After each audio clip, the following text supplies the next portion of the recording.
All right, folks. MarkRogersTV, the voice of college football. It's a Wednesday night at 7 o'clock Eastern time.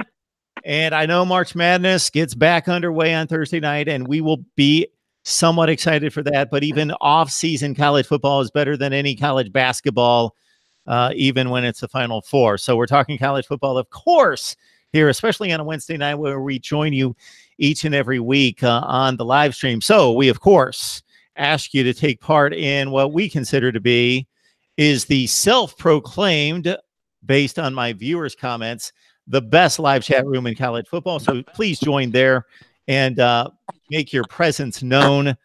We've got a couple nice guests here at 7 and 8 o'clock. Steve Helwagen from Bucknuts on 247 Sports joins us at 8 o'clock Eastern time to talk Ohio State football. Of course, it's another super chat. So if you'd like to contribute to the channel, please do so.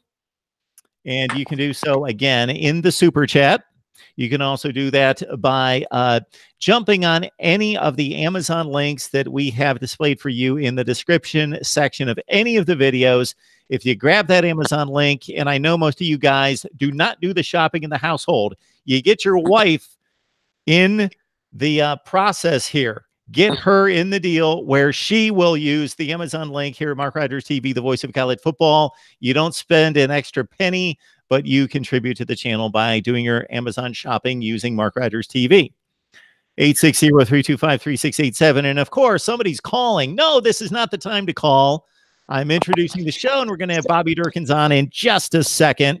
I had attempted to respond to viewer comments. We've received over 17,000 viewer comments just since January 1st. I'm going to be responding to more of those very soon. Remember, we've got our helmet vote.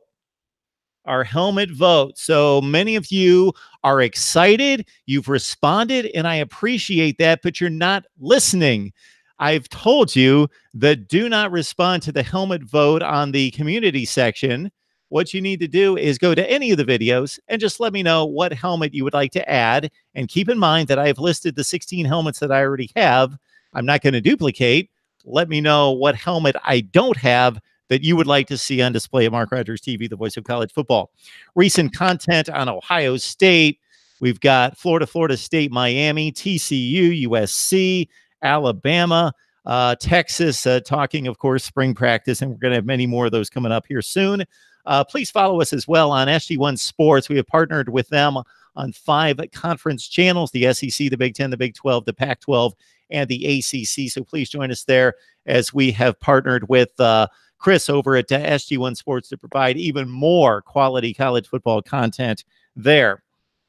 All right, and without further ado, we go to the man, Bobby Durkins, to talk some Clemson football. Bobby, how you doing tonight? Mele, how you doing? Tom, I'm glad you let me on your show, Tom. I appreciate it. Tom, I don't see any Toms here, Bobby. Tom, that would be Mark. Oh Lord, I'm sorry. You're talking to Mark. Sorry. It's not Tom tonight. Good to see you. Good to see you, Mark. Thanks for having me on your big show. Thank you. And certainly, Bobby, I've been looking forward to this. And I know from your entrance and from your greeting there that you're a big fan of mine. If that's obvious. Huge, Mark. Yeah, that's obvious. So I appreciate that. And of course, you entertain all sorts of people. So just had to have you on here. And hopefully I'm ready for this. I hope you are. One second. Hey! Shut that door! I'm up here trying to entertain the masses. I'm back. Thank you. Bobby, that's what you do, right? Entertain the masses. That's kind of your calling. I mean, other people are called, like Billy Graham was an evangelist. I preach a different gospel. I live down here slightly in the South. I live down here in the South where Jesus is the Lord, football is king. And I'm basically the Pope, so I'm glad to be on here poping for you. Well, if you put it into that kind of context, I feel especially honored, and I'm a little bit nervous now. Before I was just nervous in terms of what is this guy going to say and what am I getting myself into now when we're talking about Pope status.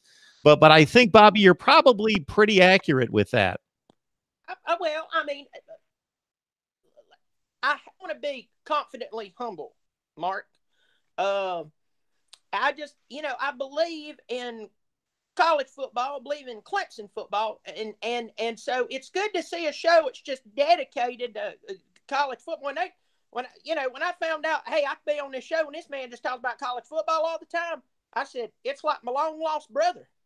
So I'm glad to be on here talking about the good news, college football. Well, Bobby, who cares about that? Absolutely, Bobby. I don't think there's any question that people would. Well, are you all right, Bobby? I almost had a stroke. Okay, you're all right. Sorry. Okay, you're with us. I see the smile back on the face. Okay, I'm good. Okay, it kind of goes back and forth there. All right. Whoa, hey, all right, you're good. Bobby, I got to say that I would think when you say we're kind of brothers of a kind, yeah, people would often confuse us. I'm sure. Very, very similar demeanors and approaches to this. Very, very close. Yeah, and we sound alike, a lot alike. There's a lot there. I know. No, sis, thanks for having me on your show. I really look forward to it, and all the good people out there. So I've been telling everybody I'm going to be on that Mark Rogers show. Okay, I'm going to be honest. I told them I was going to be on Tom Rogers' show, but they figured it out. They follow my link, so I'm here. So what you want to talk about, Mark? Well, I'm just glad that I think you've called me Mark 4 times and Tom 3. So I'm up 4-3 on Tom at this point. So I'm feeling good. You should be. Well, I'm thinking that pain pills, are you? Mark, are you boy. there? I hope we still have you, Bobby. Keep talking. There you Mark, are. Are you there? Houston, we have a problem. Okay, we got Bobby back here. I'm back.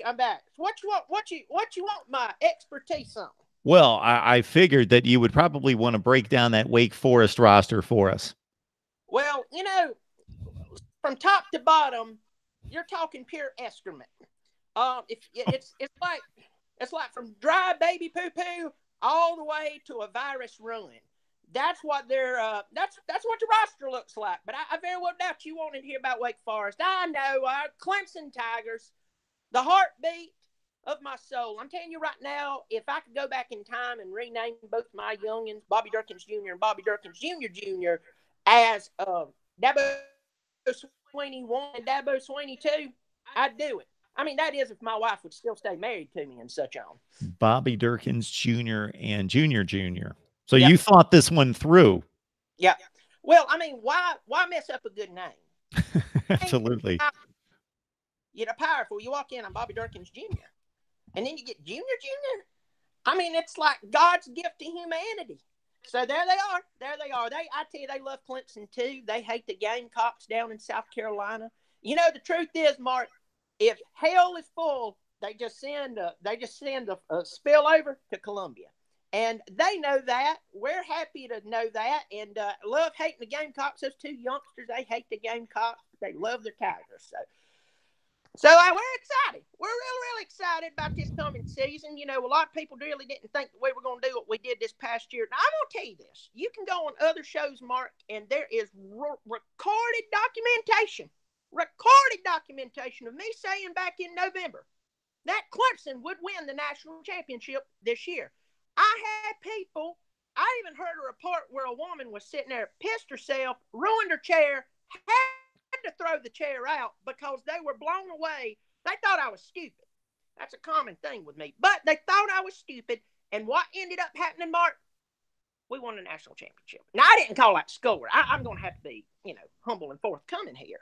But, and it all goes back, we talk about the players, Mark. We talk about Trevor Lawrence, once in a lifetime arm. I have a good Georgia following, but I always got to pick at Georgia fans.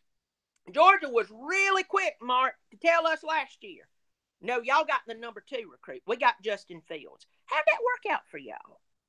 I heard he made a slight move. I don't know. I just heard he made a change. But we got the number 2 rated player overall. Saw how good he did.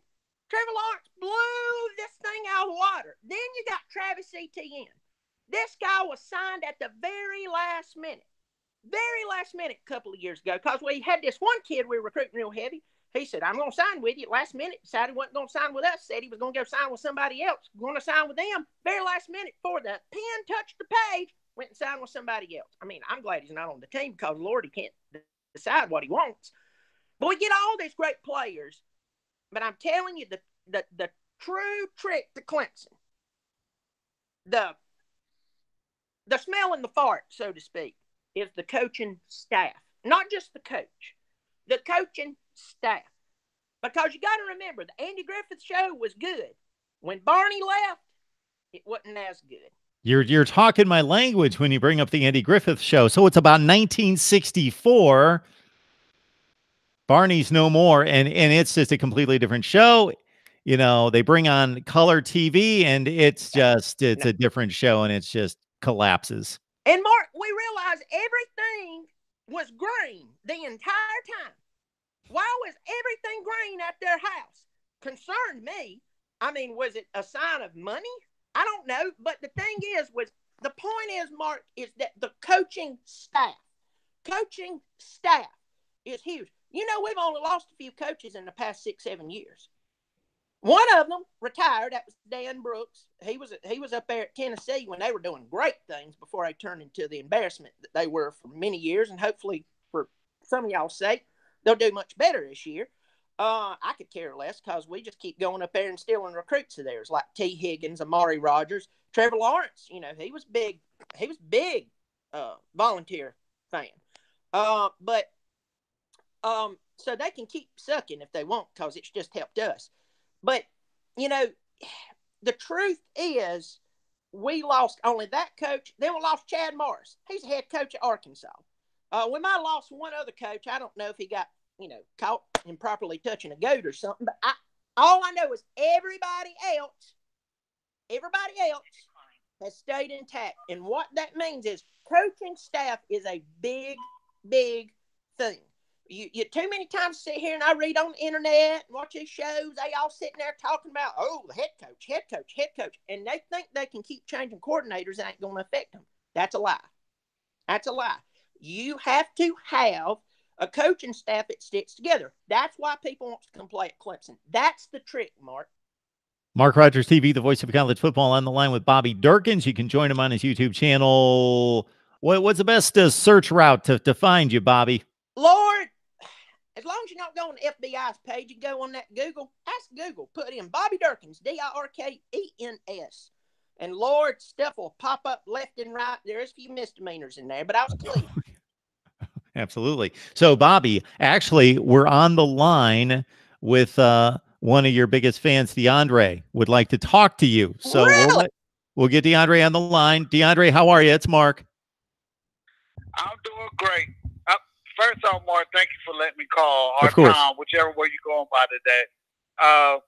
Second, to all my Clemson fans out there, give Bobby Durkins a break. I see y'all comments in the live chat.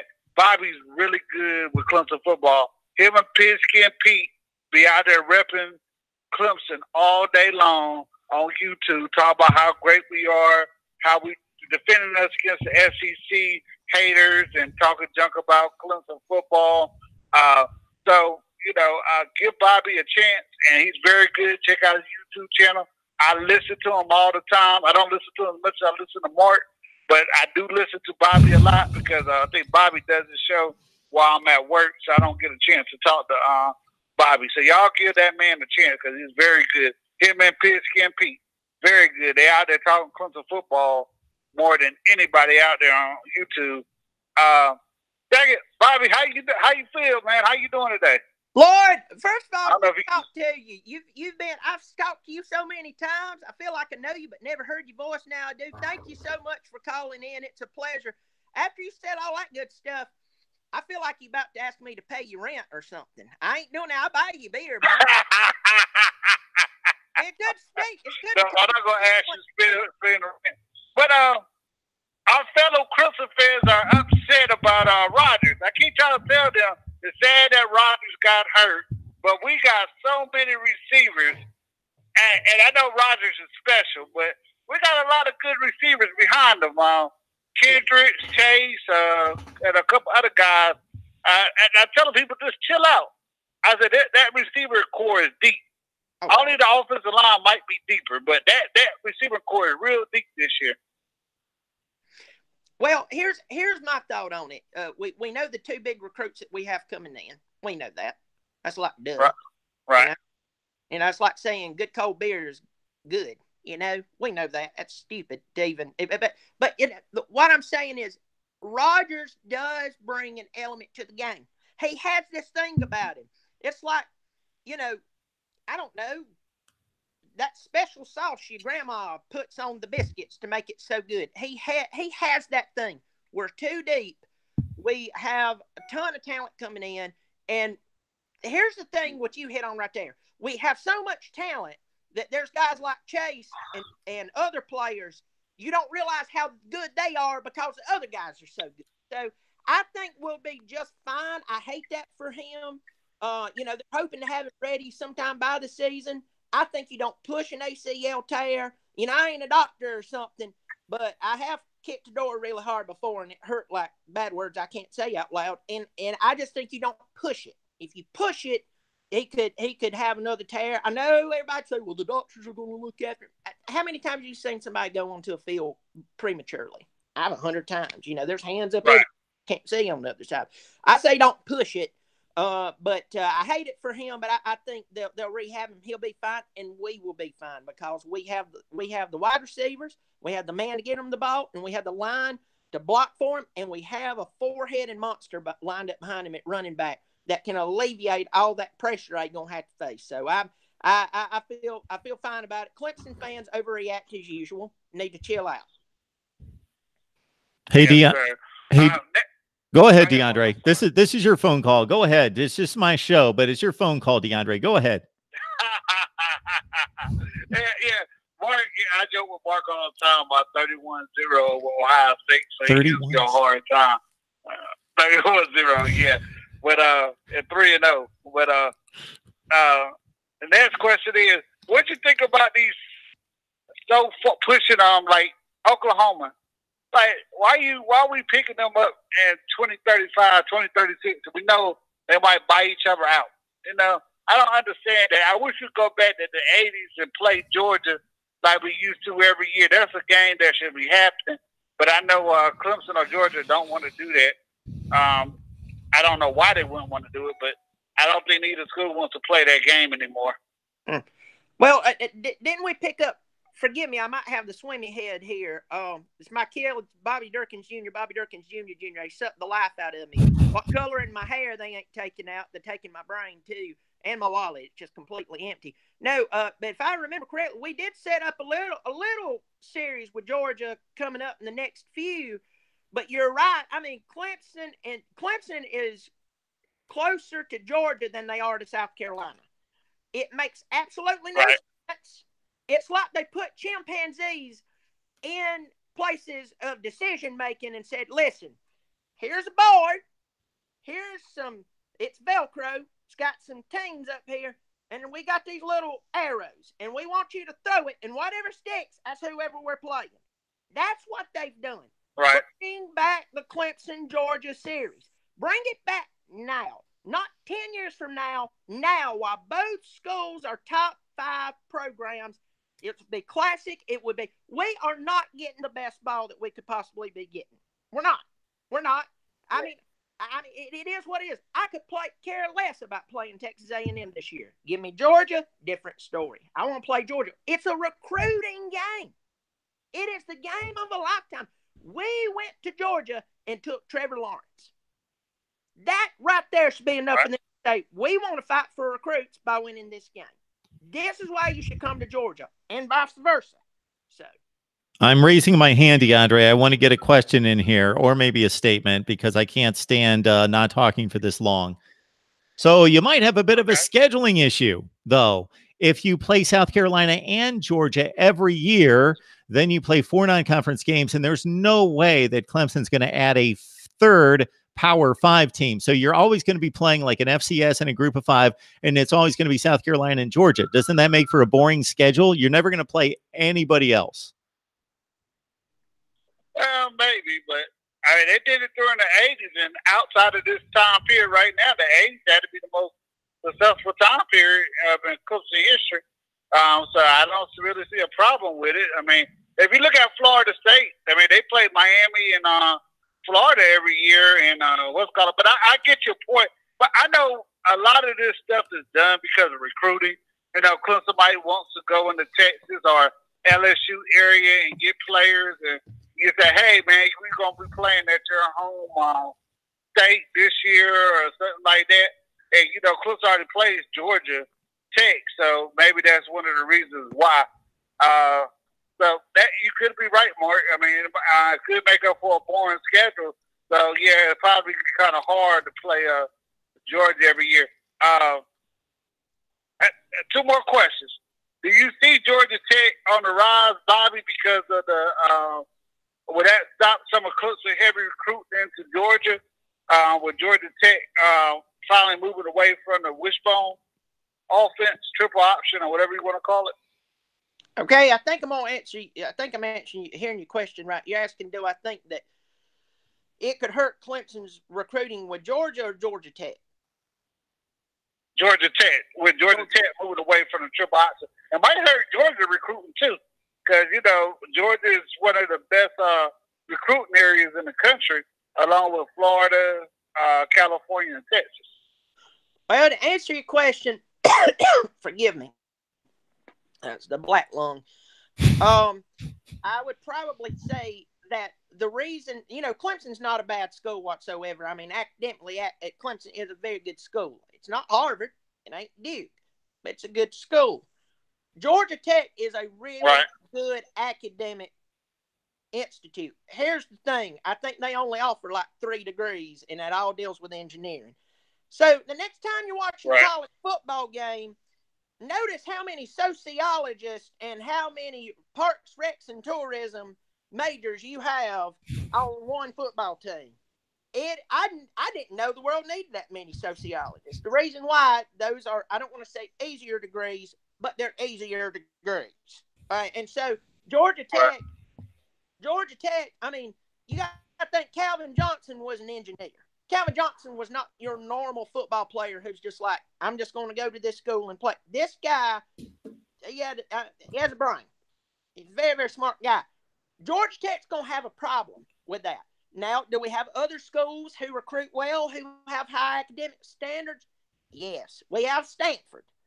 Though Stanford gets blown out of the water every year, and we have to hear how they're a top 10 team every year, and they always end up like what, number 20? I mean, I'm getting sick of that thing. But anyway, but so they're really going to have to step it up. They're going to have to really step it up, and they're going to have to go after a type of player. They're going to have to go after a person who fits kind of like Stanford has. They're going to have to go after somebody who, you know, the first question is, what was your SAT? It's not how fast do you run a 40. That's who you're going to have to go after. So I don't think that will hurt Clemson overall as much. I do think that as far as Georgia goes, just kind of hit on this, Georgia's recruited well for years. The biggest thing that Georgia's going to have to do is over the next year or two, and I've got a good Georgia following, got a lot of respect for them. I talk a lot of trash about them. They talk trash about me. That's just the fun we have. That's our relationship. But the truth is that Georgia has recruited well, most part, for the past 15 years, should have at least probably 1 or 2 national championships, especially after the East has went to piss in the past 10 years.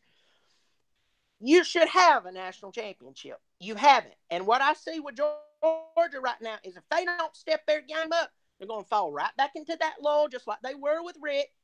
And I know this is premature, just like they were with Rick, to where they're recruiting players, but they are not getting the results that they want. Did they do well year before last? Yes. Did they even do well last year? Yes. But I can already see on the Georgia boards, they're pissed.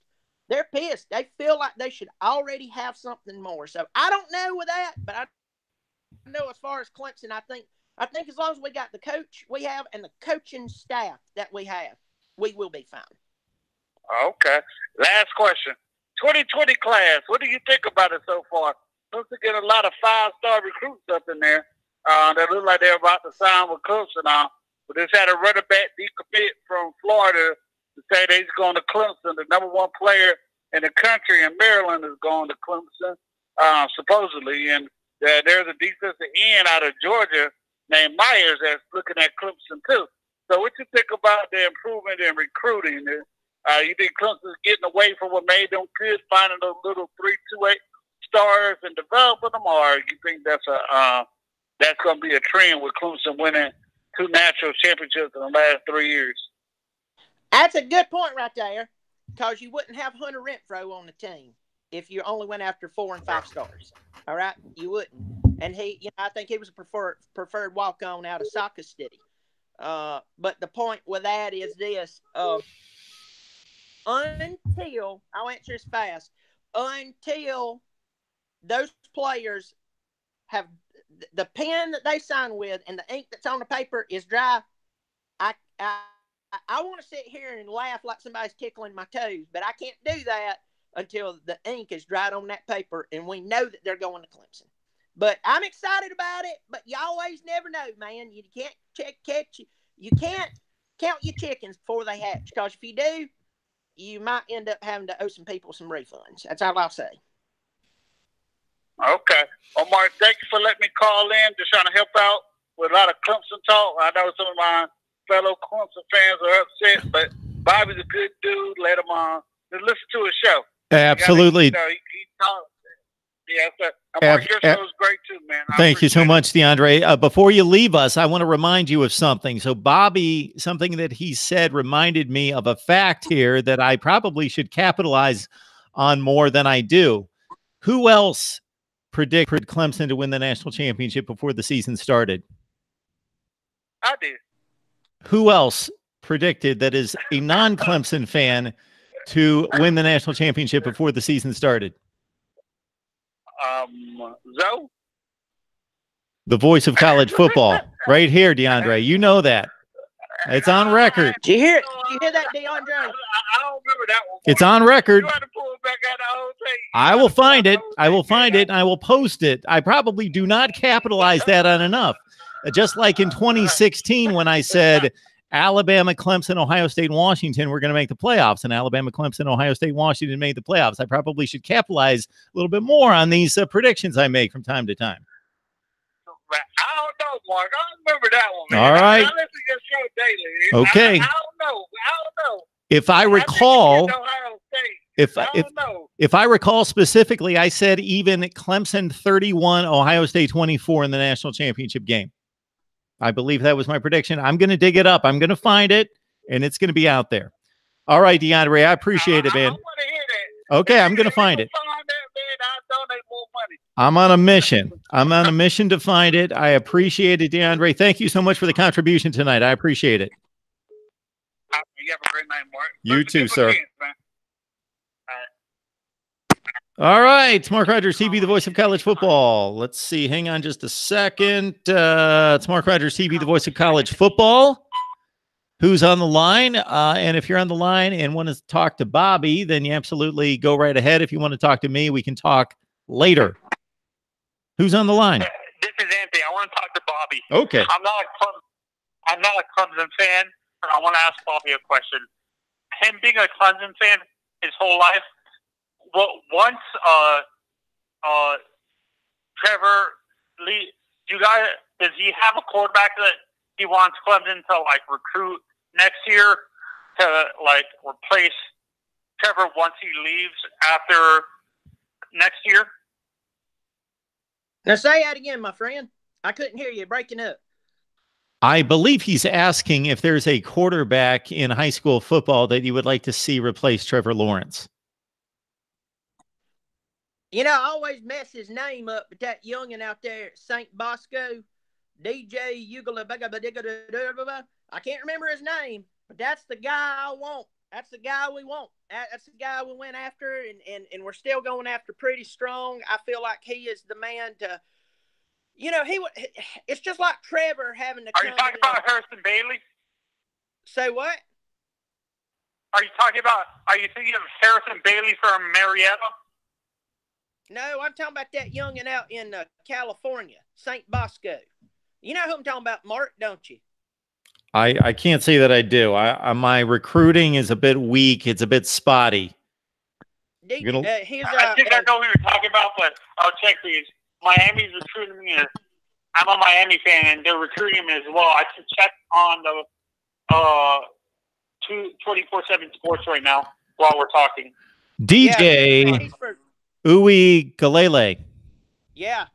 I always mess that name up. Lord, first time I said Travis Etienne, I almost got lockjaw because I didn't know what I was doing. But yeah, that's a young man. Say what? He's talking about Bryce Young. Are you thinking of the kid from Modern Day in Santa Ana, California? We've already named him. DJ Galele. That's who Bobby's talking about. Yeah, that kid's awesome. Yeah, it's weird. I don't see that. I guess Miami's not recruiting as well. I thought he was thinking Bryce Young from Modern Day in California. But yeah, and Bobby, where do you think, you being a Clemson fan, where do you think Trayvon is going to be drafted? Do you think he's a first-round pick, or do you think he's more of a early second to mid-second round pick in the draft this year? Mark, if you tell me what he said again, because it broke up, I'm sorry. All right. He's asking about Trayvon Mullen, draft prospectus, first rounder or second rounder. I think you're going to see him drop second to third round. I'm not really big on the NFL. I eat, sleep, breathe college football, but I do pull for my boys. But I could be wrong, but I think you'll see late second, maybe third round. If the draft ends up like sometimes it does, you could even see him fall to the fourth. I've seen some stupid things happen. But I would like to see him go as early as possible because I think Trayvon Mullen, he's talented. He's a talented young man. He did good at Clemson. He very physical young man. He played for Swinney. Swinney doesn't coach any wimps, and he doesn't recruit wimps. But I'd like to see him. Yeah, I think at best he'll go second round. Good question. Oh, okay. Thank you, Bobby. Have a good rest of your day. Thank you so much for the call. Okay, bye. So just to back you up there, Bobby, DJ, he is the #1 rated pro-style quarterback according to 247 Sports. Yeah. We trust me, we hear about him all the time, and we hope we get him. We do hope we get him. And I think that when you're recruiting these youngins, you're looking down the road and thinking that guy, if he comes to Clemson, will have to take the place of Trevor Lawrence. But you also turn around and think that I know Kelly Bryant was in between Watson, he was in between Lawrence, but you got to think that we were hearing about Lawrence when Watson was here, and to think, there's no way that he could come in and do what Watson did. And Watson's Watson, Lawrence is Lawrence. They're two freaks. We're blessed to have them. They incredible. They just incredible. I've been pulling for Clemson my entire life. 1998, we were 3-8. We went through an entire series of why do we hire him? Who does he have bad pictures of somebody doing something bad to get hired here? It was kind of that bad, But the thing about it is, Mark, see, I called your name again, Mark. The thing is, Mark, is that we finally hired somebody and took a chance hiring him who said, you know what, my job is to bring in the best coordinators in the country. It's kind of like when you're selling apples. Put your best apples out front, and that's exactly what he did. That's the reason we're doing quite well. And it goes back to Swinney. It goes back to the coaching staff, Venables. It goes back to Elliott. It goes back to Scott. It goes back to the recruiters. I'm just telling you, Brandon Streeter on the sideline, the quarterback's coach. It goes back to them. That's why we're doing well, because they did it. Because, and I'll tell you this, Mark, 12 years ago, we had a coach who was a good guy. The thing about it is, I try not to trash anybody, and I'm not going to trash him. But, when Bowden was there, Clemson fans had to listen to this, and he did some good changes. But Clemson fans had to sit here and hear this every other year. Well, I don't have the facilities. Well, they gave him the facilities. Well, I don't have this. Well, they would give him this. And they would say, well, I don't have some of the players. Then he started recruiting in some really good players. C.J. Spiller being one of them. Daquan Bowers being one of them. He started getting in these good players. And then all of a sudden, we're looking at him going, what else do you need? And that's where the wheels kind of came off there for a little bit. Swinney's second year, everybody forgets, Swinney's second year, he had a losing record. He was 6-7. He lost his bowl game. And even I was sitting there going, oh, God, here we go again. He turned it around in the next couple of years. We ended up losing 70-33 in the Orange Bowl against West Virginia. I'm sitting there crapping myself because I'm like, here we go again. I mean, I will say, after being a Clemson fan for years, your ulcers begin to eat at your stomach so much that, I mean, after a while, you crap enough blood, you get used to it. But, you know, our team went out, they fired the defensive coordinator, and who did they hire? Brent Venables, right after that. And what happened to us? We started ascending to the mountaintop. You've got to make great hires, Mark. I don't care who you are, don't care where you're at. I don't care if you've had a good program for the past 20 years and then it's fell off. I don't care what your logo says. I don't care what your stadium looks like. If you do not hire the right people to hire the right people, you're just dealing with a shell of history. Like Michigan, they're a shell of history. We keep for the past 5 years. Are they going to be good this year? No, they're not going to be good this year. Or Southern Cal. Southern Cal keeps getting ranked in the top 25 because they're Southern Cal. They are not what they used to be. It's a shell of history. They look the same. They play at the same stadium, play in the same city, wear the same uniforms. They're not the same team. Boom, I just blew your mind. For anybody, yes, you did. Yes, you did. For anybody who's only been watching college football for 5 or 6 years, imagine Clemson being Iowa, Texas A&M, Michigan State. That might be a little kind, not D'Antonio, Michigan State, prior Michigan State. A lot of 8 and 4s, some 9 and 3s, maybe a 10 and 2 once in a while, some 6 and 6s. They were winning about 60% of their games from about 1982, that magical championship year, of course, in 81, through all the way up until Dabo. And then they promote their wide receivers coach. And lo and behold, the guy becomes maybe the best in the country. Yep. Crazy. Yep. And that's the, you know, that's the thing. There was a season, I can't remember which season it was, because as I said, my kids just they steal my sanity. Love them to death. I kill somebody over them, but they're killing me. But there was a year, either 2004 or 2005, we lost 4 ball games by a total of 14 points. It was somewhere in that time. That's how bad it was to be a Clemson fan, because you were oh so close. Then there was one year, I want to say it was in, like, I don't know, between 2007 and 2009, maybe, something like that. We went and beat Miami, and they were number 3. Beat them in Coral Gables. Next week, went to Durham, North Carolina, and lost to Duke on a field goal. That's the crap Clemson fans have had to put up with for years. If you know, I'm middle 30s. Pardon me. I shouldn't be eating so much gravy and biscuits.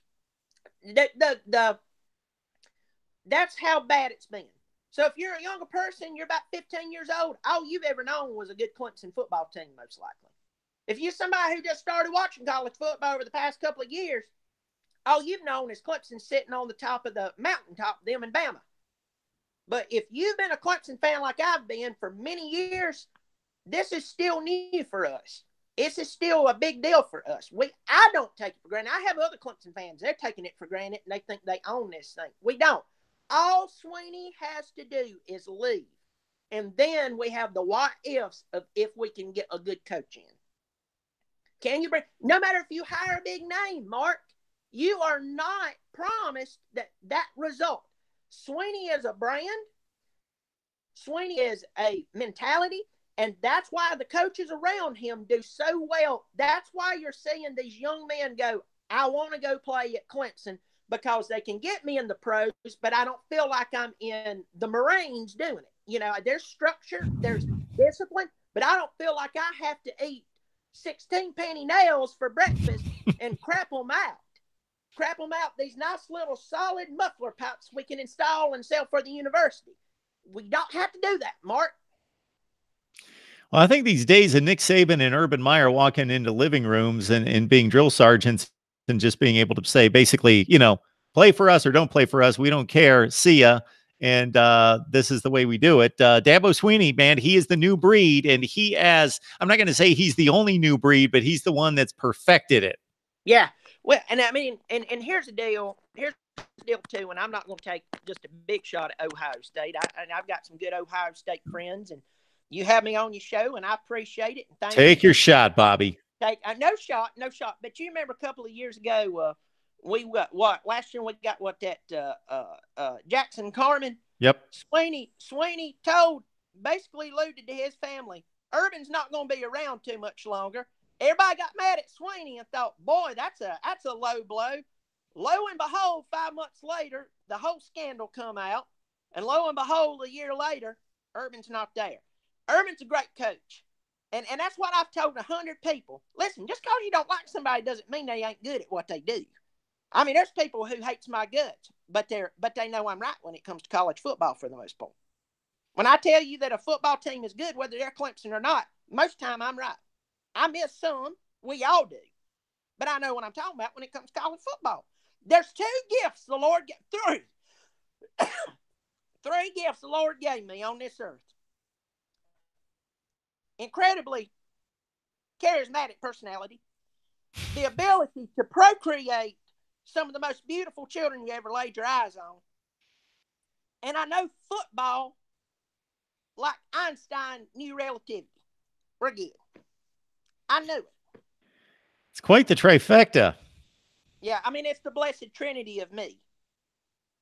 Absolutely. I went 0 for 3. Well, I do have 2 fine youngins myself. So, yeah, I go with youngins. Is that okay? Is that That is perfect. You're actually speaking in my native tongue. Absolutely. I appreciate it. Thank you for reaching across the aisle and extending an olive branch. I do that from time to time. Bobby, it's been great. It's great to have you. Officially, when did you become a Clemson fan? When was that first moment that you were like, okay, that's my team. That's my man. The first big memory of a game that just moved you one way or the other. 1986. I was almost 4 years old. I can remember this. My mom and dad was painting the hallway. They had the radio on, Clemson, Carolina. I was 4 years old, and the only things I had on my mind was cartoons, the next meal I was going to eat, and if I would just be potty trained just long enough for my mama not to spank my butt. I remember they were painting the hall, Clemson, Carolina games on, radio, and me, in my stupidity, I said, "Go Carolina." My dad, who was one of the nicest and most unassuming human beings in the world, dropped that roller by his side, looked at me in the kindest yet most stern way and said, "We never have and we never will pull for them. We're Clemson fans, and that's how it will always be." And from that moment, it was like being hugged by Gandhi. I have been a Clemson fan since then, loved them, followed them. It's been a lot of many tough years. But, yes, I mean, you go from Ford, go to Hatfield, go to West, go to Bowden. Really, really some tough years. It's really nice to have what's going on right now, and I'm really enjoying it. And appreciate you having me on the show to talk about my second love. Third love, actually. My first love is my wife. Beautiful, beautiful woman. I married well within my league because I'm enchanting myself. And then I got the children, and then Clemson football. Thank you for having me on. It's a blessing. It's an honor, Bobby. I got to tell you, to describe your appearance here I would go on for hours. So I'll just say it's in plain honor. Oh, Lord. And I imagine so for you. I'm glad to be on here. Glad to do what I can. Try to bring some viewership to your shows. I notice you don't have too many people watching you these days. I don't. We're trying to scrounge up a few every so often. Every time. Whatever I can do to plug your show, Lord knows I'll do it. Bobby's graced us here. Bobby Durkins, you got to catch him. You can get more of this. Just search him and ignore the misdemeanors and the other things you may need to wade through on the Google search. Bobby Durkins, Clemson football, you go right there. Well, listen, I'll go ahead and say this. Though it is frowned upon to call a 3-year-old an a-hole, I did find out it is not illegal. I had to go through the court system, but it is not illegal. So there we go. All right. I cannot respond to that. I will let that go right there. I'm just going to leave that lie. Bobby, we appreciate you stopping by, man. Anytime you down here in South Carolina woods, I had to let you stay out here in the trailer. It's nice. Me and my uncle, we built it from wheels up. You'd love it. Absolutely, boy. That sounds like living right there. It is ice cold beer everywhere. Right. Maybe on my way to Myrtle Beach one of these Yeah. summers. Oh, yeah. All right. You're welcome down here anytime. Thanks for having me on, buddy. Bobby, we appreciate it. You have a great night. All right. Bye.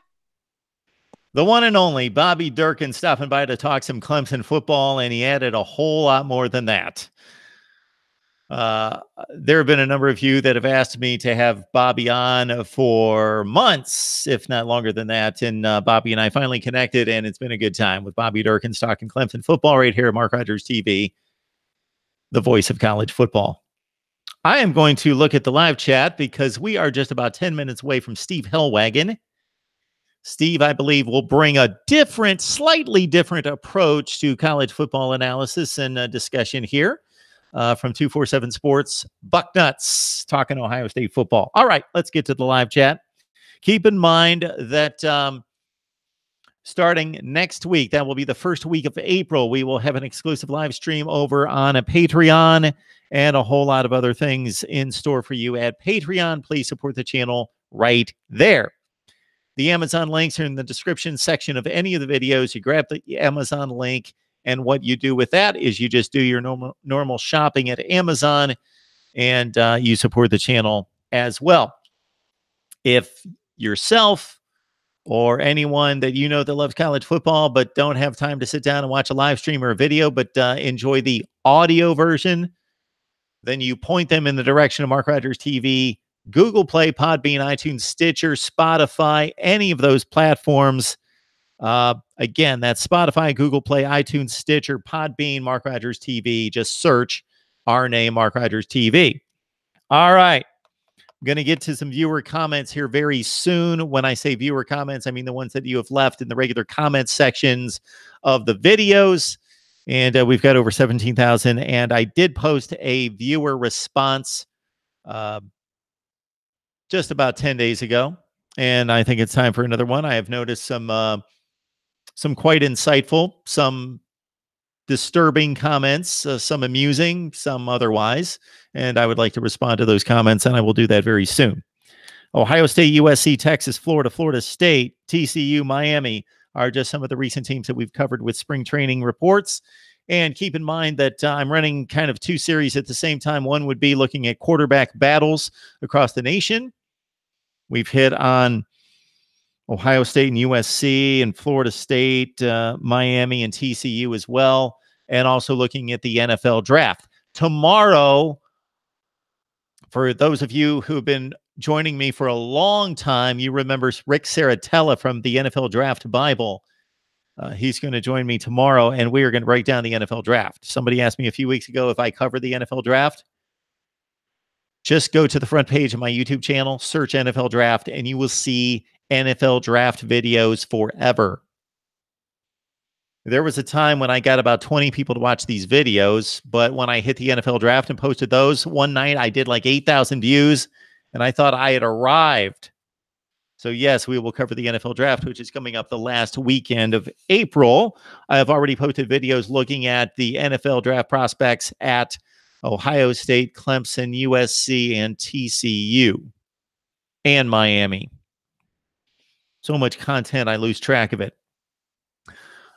We have forged a partnership with SG1 Sports, so check out our conference channels on the Big 10, the Big 12, the SEC, the Pac-12, and the ACC. Just search SG1 Sports, Mark Rogers TV, and you will find our conference channels right there.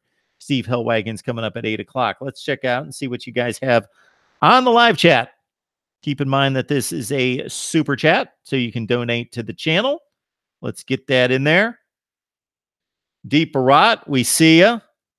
Thanks so much for the comment there. And also keep in mind, everyone, that YouTube pushes these videos or suppresses the videos based on likes and comments and shares and subscriptions and views.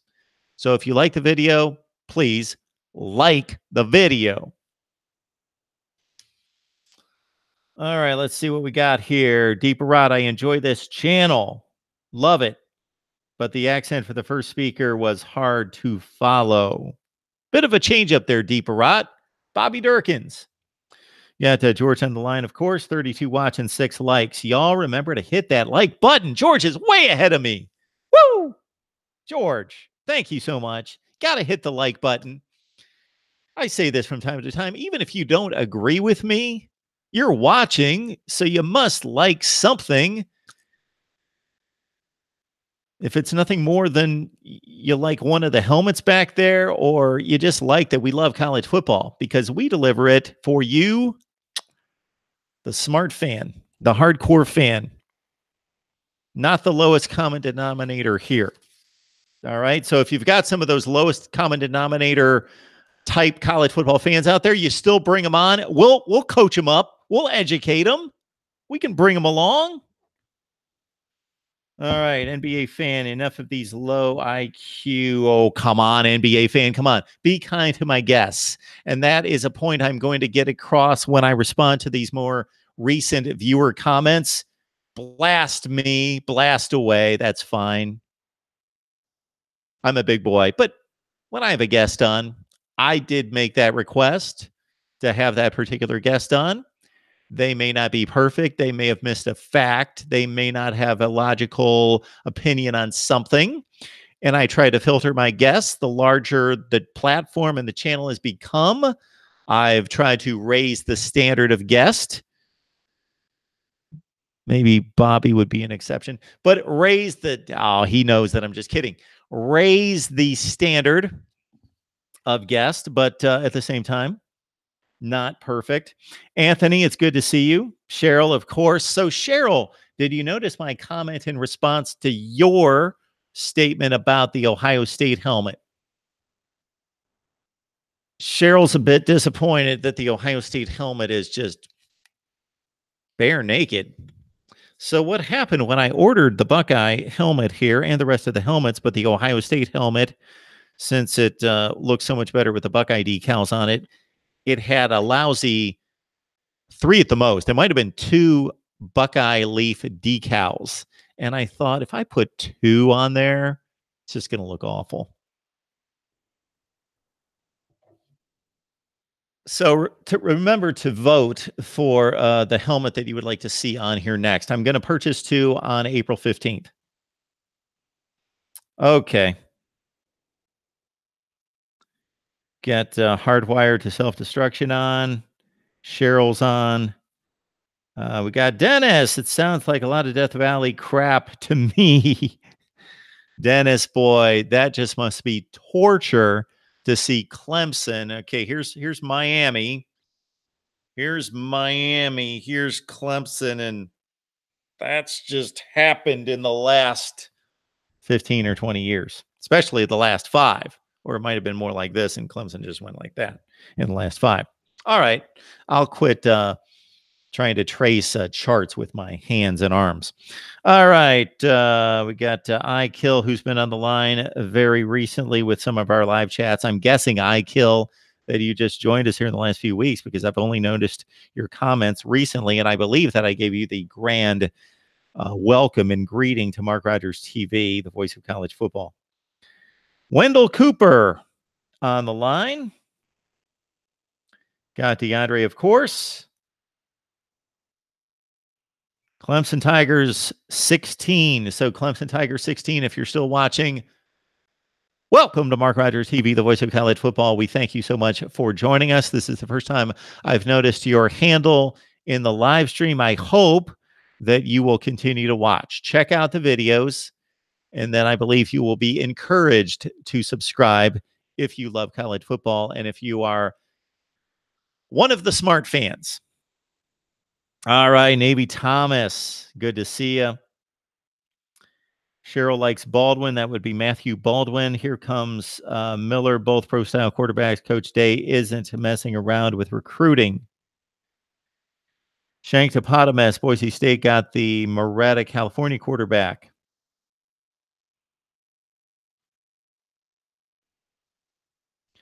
Bill Clinton's on the line. Anything else, you guys? MCD 4 Sports 4, Bobby Durkins Jr. All right.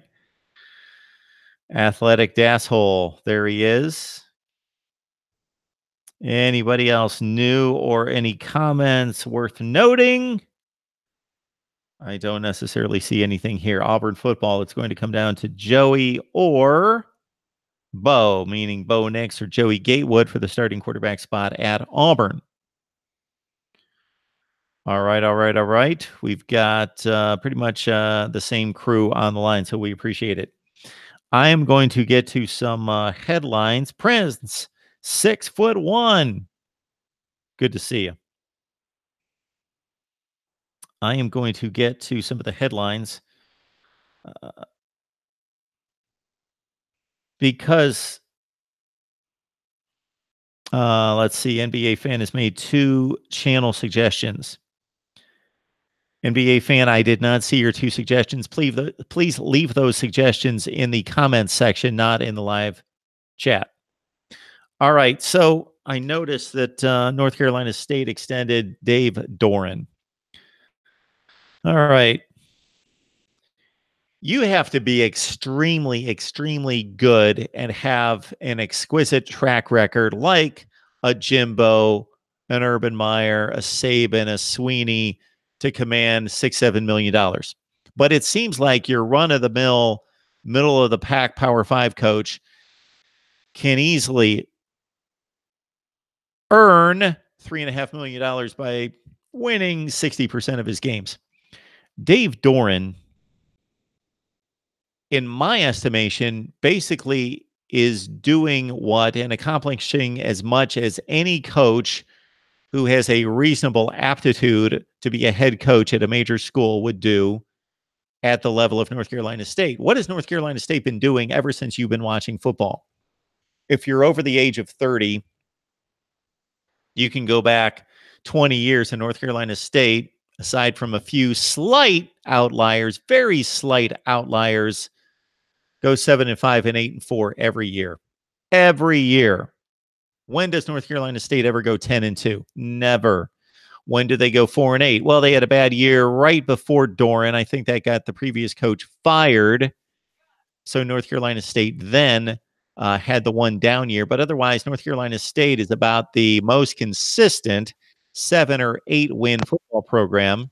But as you see, that was enough to award and earn Dave Doran a 5-year extension at about $3.5 million, even though in conference play in the ACC, what was the worst conference in college football last year, Dave Doran has won 20 of 48 games, and that's worth an extension. Okay. All right. We move on to Ohio State football talk. We got Steve Helwagen on the line from 247 Sports. You can join him right there at Bucknuts. Steve, how you doing tonight? I'm doing good. How are you doing? I am doing just fine. It's nice to see the sunshine and some warmer temperatures. I think they're here to stay. We might possibly get blasted one more time, but I think we're through it and we've seen the other side now. Yeah, opening day tomorrow in Cincinnati, they're saying 65 degrees and sun. So that is just about picture perfect. So we'll see how the Reds do in the first of 162. Yeah, 65 and sunny sounds amazing, especially when you're a baseball fan in the Midwest or the Northeast, and you've seen so many opening days come and go at 36 degrees with flurries flying in the air. So 65 and sun, perfect. You've been out to Ohio State football practice, I would guess, Steve. Well, it's been a mixed bag for me. I've been able to go to 1 or 2 of the practices that they had open, but I've missed some of the time because I went to Tulsa this past weekend for the NCAA basketball tournament to follow Ohio State. So I'm reasonably up to date on what's going on. It sounds like they're 7 practices in. They'll have 14 practices in the spring game coming up on April 13th, just about 2.5 weeks away. So seems like it's been very productive so far. And the Buckeyes are building toward 2019. Ryan Day, his first full season as the head coach, and a lot of talent across the board. Even though they had 6 guys leave early for the NFL, there's still plenty of talent across the board for this Ohio State team, guys who were either backups or shared time with starting players in recent years. And I think that they are positioned to once again compete for the Big Ten championship, going for 3 in a row. and get back into the college football playoff. You know, Steve, I'm trying to track down the two players that were injured just the other day. I think Yeah, they have two Hilliard. guys who are now out for the spring. Wide receiver Cameron Babb, I believe, was a knee injury, was one, and linebacker Justin Hilliard was an Achilles injury. And my guess is if we do see him, it may not be until midseason or later on. A year ago, Tuff Borland had an Achilles injury for Ohio State and was able to get back reasonably soon in the season. So Babb, this is his second injury and a major setback for him. He was a freshman a year ago, one of the big names in the 2018 recruiting class, and now I would say his football career could be in a little bit of doubt after a second tough injury for him. Hilliard would be a fifth-year senior, and I guess if he doesn't play this year, he could apply for a sixth year perhaps the following year. But again, I'm not sure he's projected at this point to be a starter by any means. So maybe he will just try and come back and play whatever he can this year on special teams and in a support role. Neither of them projected as starters, but it erodes some of your depth, certainly. Got Steve Helwagen on the line from 247 Sports Bucknuts, covering Ohio State football with the basketball season over for the men, falling in that second game of the NCAA tournament to Houston. All right, Steve, we've got a viewer on the live chat asking about Tate Martell. Of course, he's moved on, but what were your impressions about Tate Martell's limited performance on the field at Ohio State and the projection for what he could be as a starting quarterback at that level? You know, I don't think we ever got a full accounting of how good he could possibly be. I think early last season, he was Dwayne Haskins' backup, and he got into some games early last season, and I want to say he completed 10 or 11 consecutive passes at one point early in the season and really did a nice job. Then as the season wore on, they tried to use him in short yardage situations and in the goal line, and it was not a good situation. They would come in, they'd have penalties, or there'd be a bad snap, and they'd turn the ball over. We never really got to see I guess everything he is capable of. I think if he puts the work in, he could be a guy that can lead a team to a pretty good season. Is he limited in what he can do because he's only 5'11"? That could be. I don't know. But I think if he puts the time in to learn the scheme and continues to improve his fundamentals, and takes what a defense will give him and not try and force something in there to make the heroic play, then again, as I said, I think he's a guy that, Miami, for instance, could win 8 or 9 games with him as their starting quarterback. Is he a guy that's going to help you win 12 games? I don't know about that.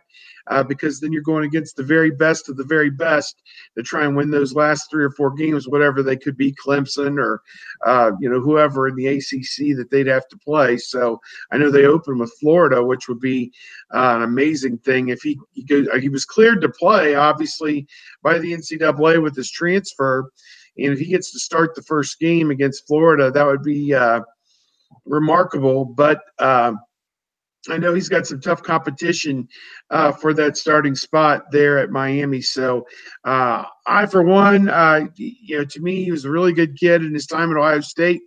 And I think a lot of people up here are wishing him the best. It just didn't work out in his favor. They got Justin Fields, and, that was just kind of the way it worked out, that Ohio State and Ryan Day kind of made their preference known that this was the guy who's going to lead us going forward. And Tate Martell decided to take his ball and go to Miami, and the NCAA went with it. So there you go. Steve, when you ran down the teams in the ACC that Miami would have to contend with, of course, you start with Clemson, and then I felt you kind of searching around, and I was doing who else is in that conference? I'm trying, because they have some great teams like in North Carolina that will pop up and have a 10 or 11 win season, and they revert back to 4 or 5 wins. There's been no consistency among the rest of that league.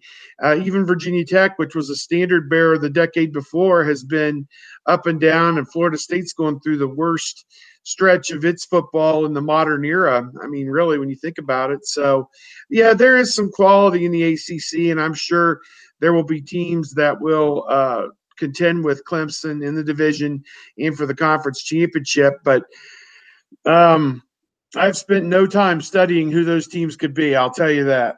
Well, there's no question that the likes of North Carolina, Boston College, and some others could help the conference like Syracuse did to a certain extent last year. But it's all, for me, about Florida State and Miami. Those two are down. And if the Clemson, basically, they have to be up for the ACC to have any kind of depth like you see in the Big Ten. Let's get back to the Big Ten and Ohio State.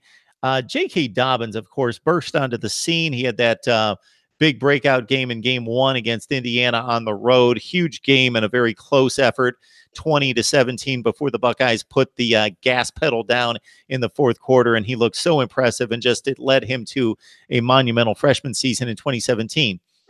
Last season, not as productive. He did have the one stellar game against Maryland in which, in addition to having big runs in that game, he was just a workhorse because they were without Mike Weber. But for the most part, a disappointing sophomore campaign for J.K. Dobbins.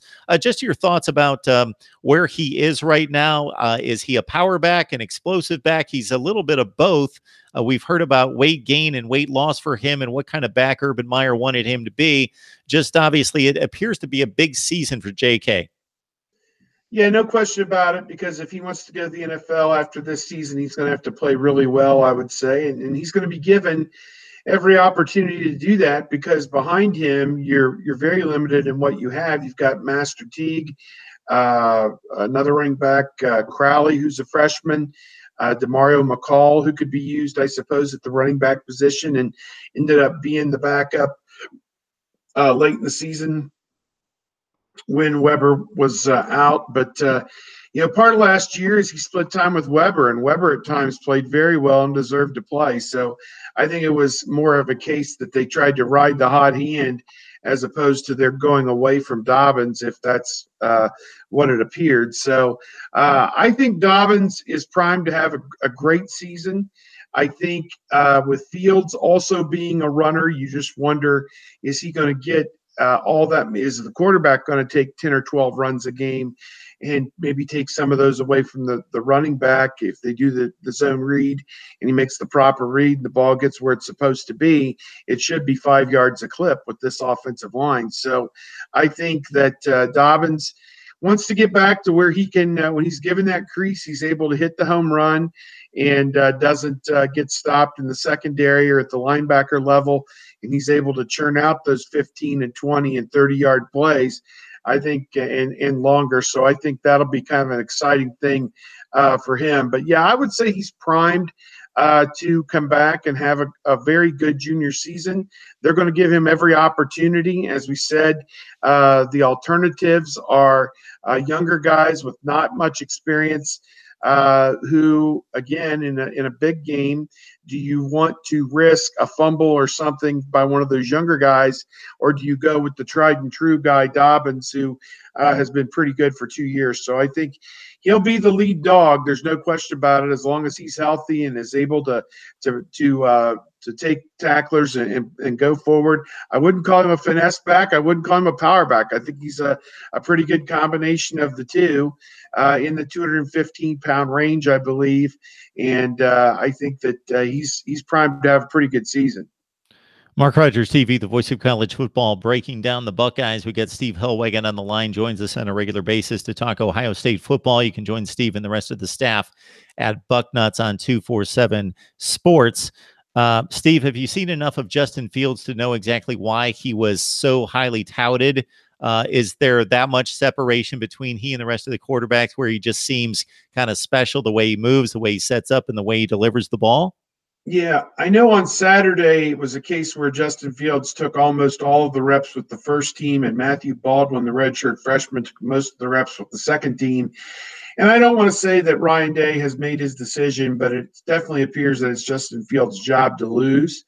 I think that most of the people who've been to practices and observed what's going on have been very impressed with both quarterbacks and the way that they throw the football.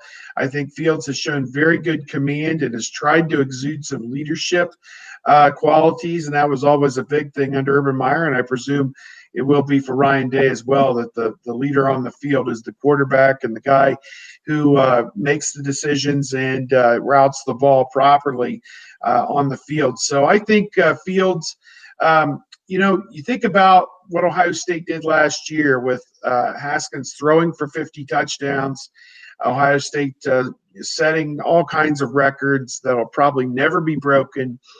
They ended up, it would be 13-1, I think, was their final record. I think. They played 14 games. Just shy of the playoff, won the Big Ten, won the Rose Bowl. I think the results are going to be similar, and if they make the playoff as a result of that, then so be it. I think the results with the offense, they're going to find different ways to attack opposing defenses. It may be more station to station than looking for Dwayne Haskins to throw the bomb to Terry McLaurin or Johnny Dixon or Paris Campbell or whatever it may be. It may be where they just take it in 10 and 15-yard chunks with Fields running the ball and throwing the ball.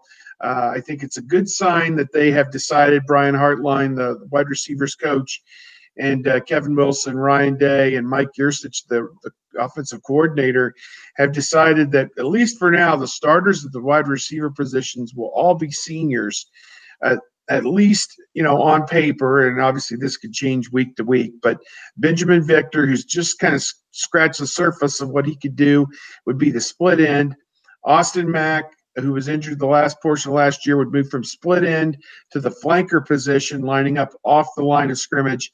And then KJ Hill would kind of replace Paris Campbell as the H receiver, and that's a position that they kind of shared last year with Hill also playing some at flanker as well. So to me, that's a good sign. I think there's a lot of faith in those three guys. Mack has come back fully from his injury, and I asked KJ Hill today about his impressions of Justin Fields. And he said from day one he's been very impressed with what he's seen. And come all the way around the bend, I posed the question, you threw 50 touchdowns last year. You set all these records.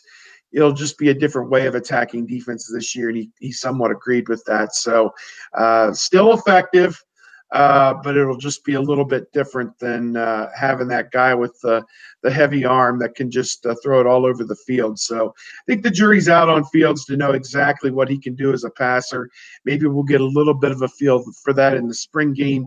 My guess is he'll be off limits from contact, obviously, since he's so important, but that'll allow him to stand in the pocket and deliver the football, and maybe we'll get an idea what his array of throws will look like in the fall.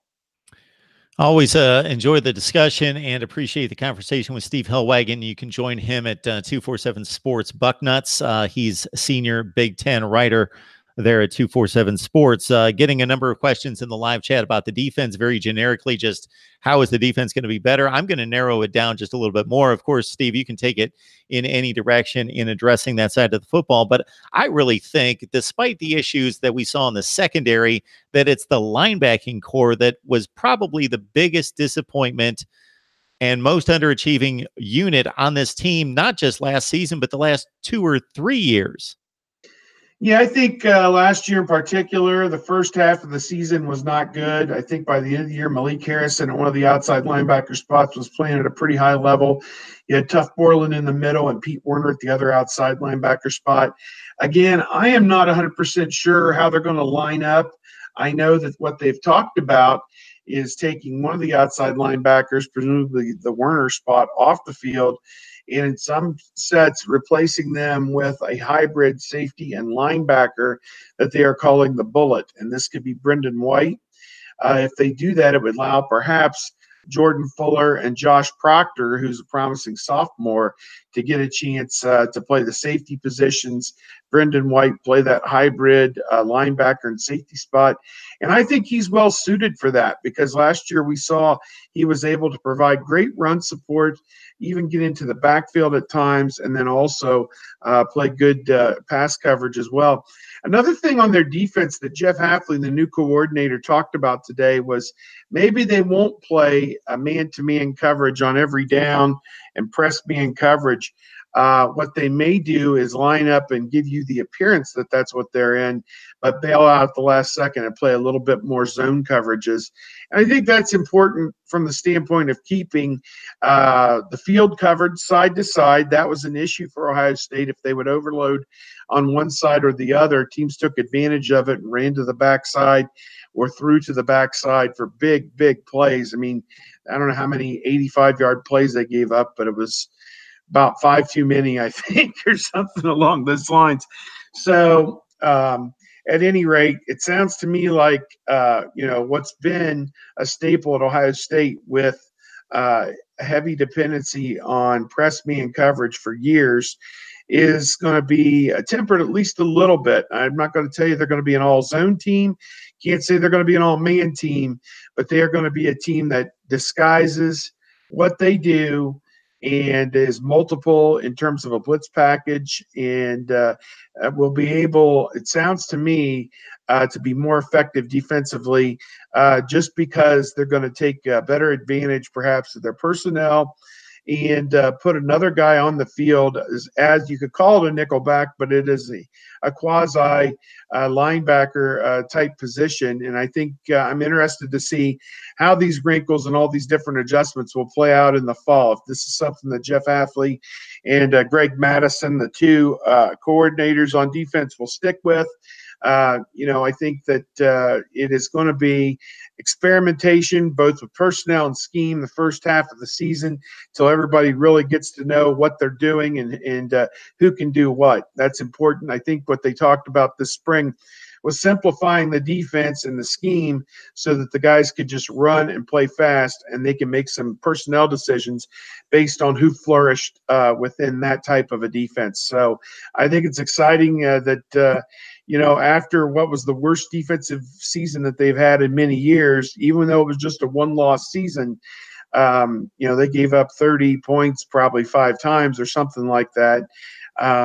I think that they are going to work through the situation and come back with a scheme that really fits what the personnel they have. We talk Ohio State football with Steve Helwagen on a regular basis. You can join him and the rest of the crew there at 247 Sports. Just look up bucknuts.com.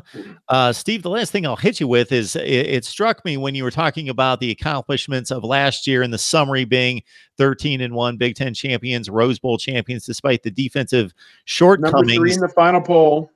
Number 3 in the final poll. They rose above the likes of Oklahoma and Notre Dame, who made the playoffs, much like they were surpassed in 2016 by a couple teams that missed the playoffs after better showings in the postseason. But you made that key comment about then we'll see, so be it. If they have another one-loss season, we'll see, because it's not an objective process. It's a subjective process.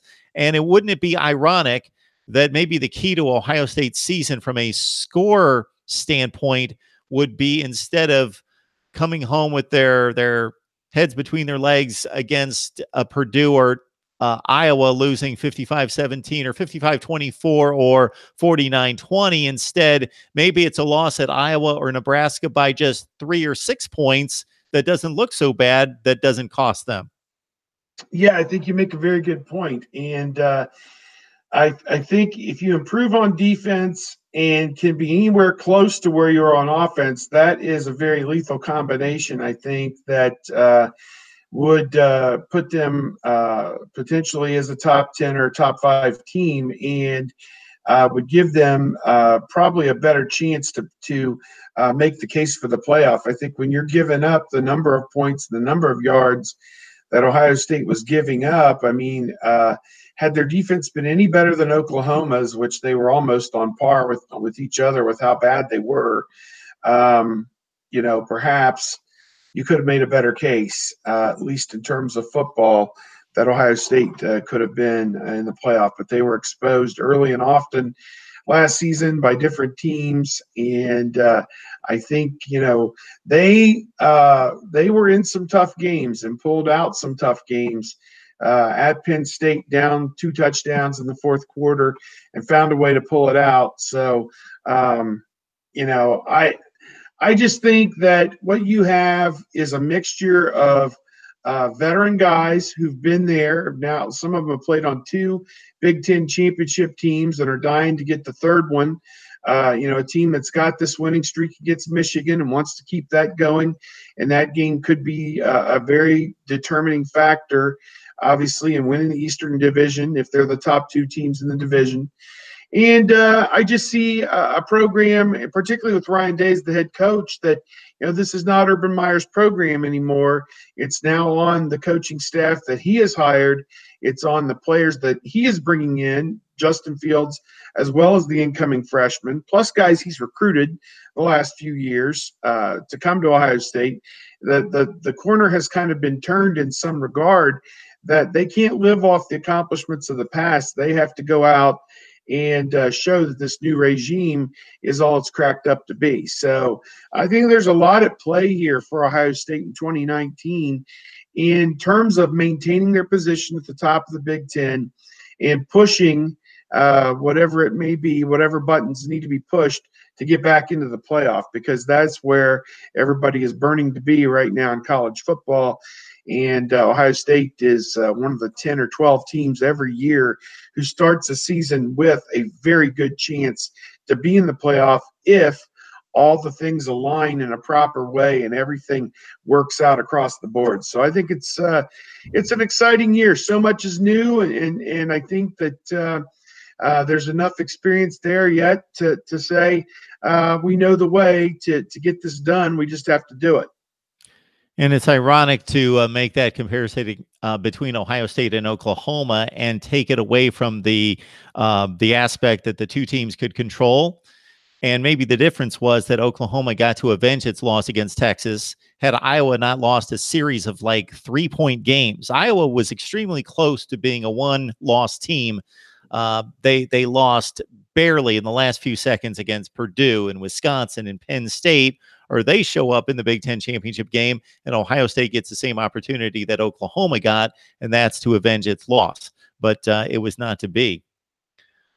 All right. Yeah, it's just the way it all works out. And certainly you can only play the teams on your schedule. Ohio State's 3 crossovers are all very good teams this year from the West. Northwestern won the division. Wisconsin's always picked to win the division and usually does.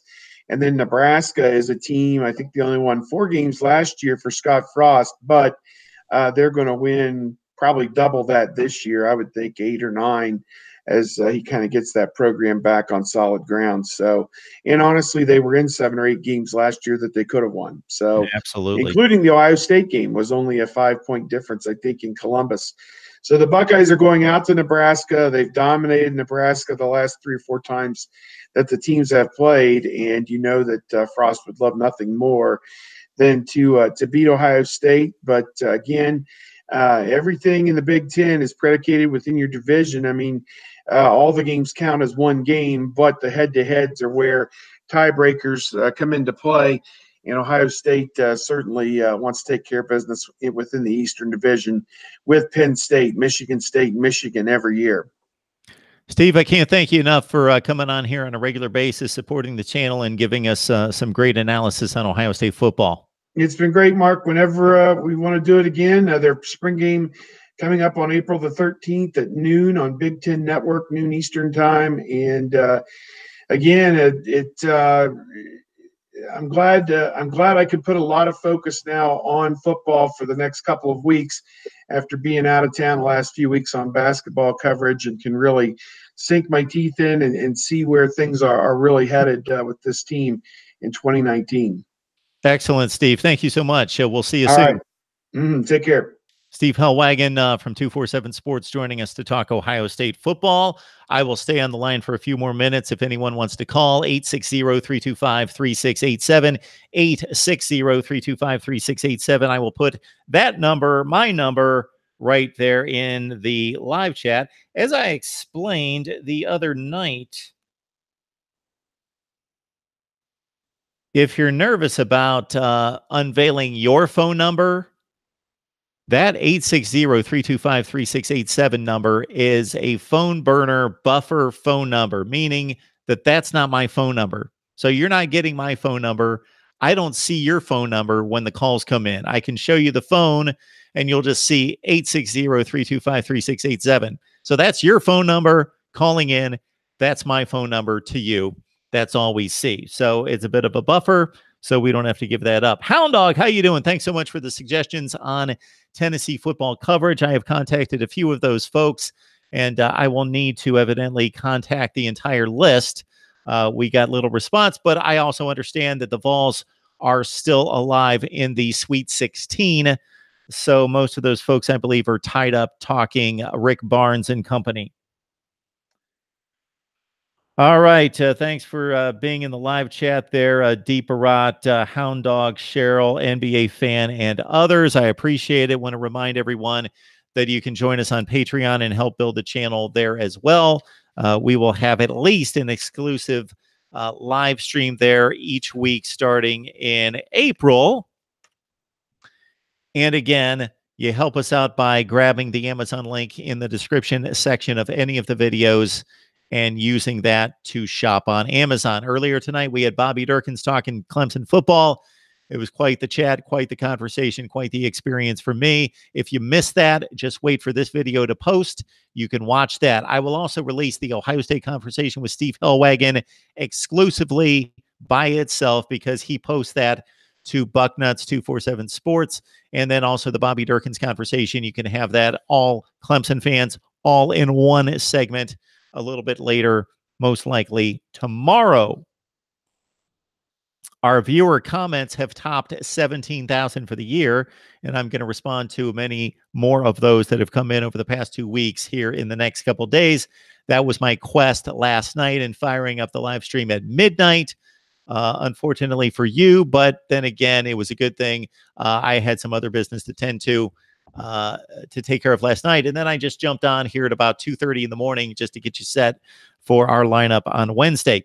Also, keep in mind that the fine folks, in particular, Chris over at SG1 Sports, provides Power 5 conference channels, the SEC, the Big 10, the Big 12, the ACC, and the Pac-12. And you can join me there as well. Some of my content is produced and posted there at SG1 Sports and Mark Rogers TV, our partnership on these Power 5 channels. Tomorrow, Rick Saratella stops by to talk the NFL draft.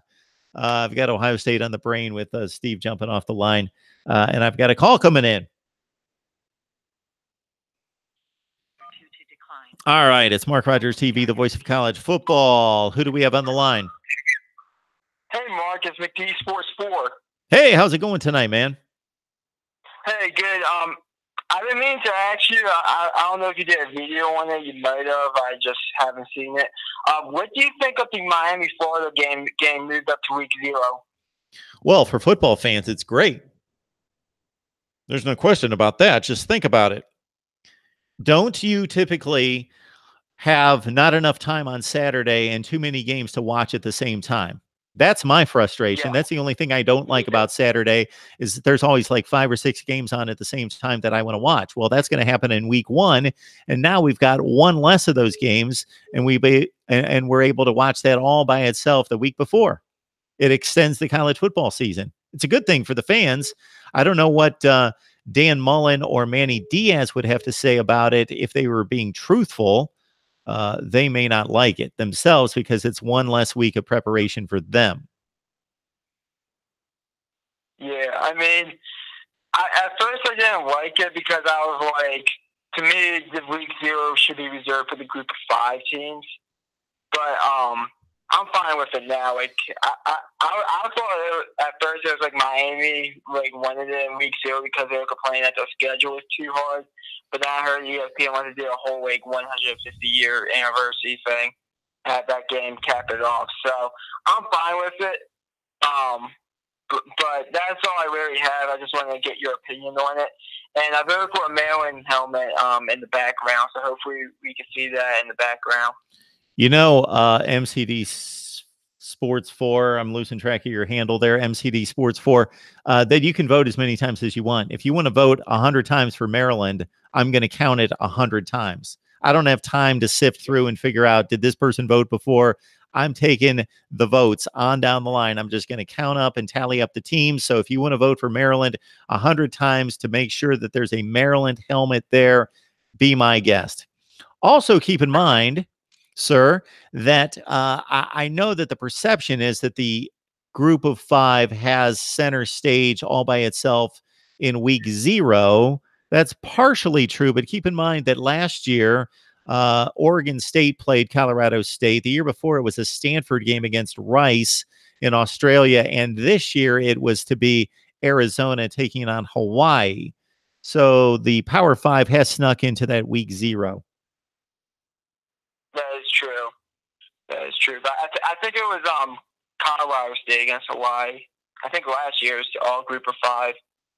Maybe last year. Maybe that was the year before. There was a Colorado State, Oregon State game. Maybe that wasn't last year. That might have been the year before. Yeah, I think that was the year before. I don't know why Hawaii plays 13 games anyways. I think that's a joke. But anyways, thanks for taking my call. Hopefully someone else hops on the phone line, and have a good one, Mark. I appreciate it. Thanks for the call. Week 0, Miami and Florida. I'm sure some of you folks out there that really can't wait for this game have probably counted down the weeks and the days until we see the Canes and the Gators, and it should be a fun one. And especially now that I don't have to line that up against another game. I'm just going to watch that start to finish because as it stood, I saw like 3 other really good games that I was going to have to try to track at the same time. But I no longer will have to do that. Schedule rankings are on their way. So I have yet to break it down, but I will over the next week. I will be studying every schedule in the Power 5. I'm going to rank those schedules within the conference, and then I'm going to have to compare the schedules against each other outside the conference. So think about that. The easiest group of schedules to compare would be the Big 12, because the conference schedule is basically the same. The only distinction I make is that, let's say, Kansas has a more difficult schedule than Oklahoma, because Kansas doesn't get to play themselves and they have to play Oklahoma. Oklahoma doesn't have to play themselves and they get to play Kansas. So that's the only slight difference in the Big 12 schedules. Otherwise, they play the same schedule. And so I just have to map out and look at the non-conference schedules to compare the Big 12. So that's the easy part. When you get to the SEC and the ACC in particular, with only 8 conference games and a 14-conference league, a 14-team league, then you've got a 5-game difference, not even counting the non-conference games. Anyway, it's quite the involved matter to rank the schedule 68 all the way up to number 1, but that's what I do. That's what I love to do. So that's what I do.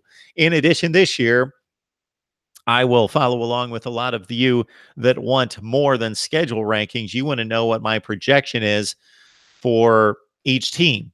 And so I will give you my record projection. Now, I reserve the right that once we get through spring practice and I can think about it a little bit more, and then we get into the summer and go through August workouts, that I revise my predictions and give my final 2019 predictions. But I will give a projection on every team's record for 2019 when I deliver the schedule rankings, which will be coming up very soon. All right. And as Steve mentioned, we got spring football and a lot of spring games coming up.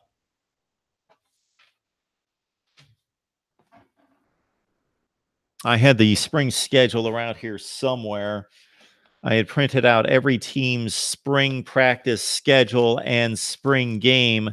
So I'm going to have to get on that, because very soon there are going to be teams playing spring games. That's coming up very soon. And I'm going to be watching spring games like a fool, and I will deliver my analysis on the various spring games.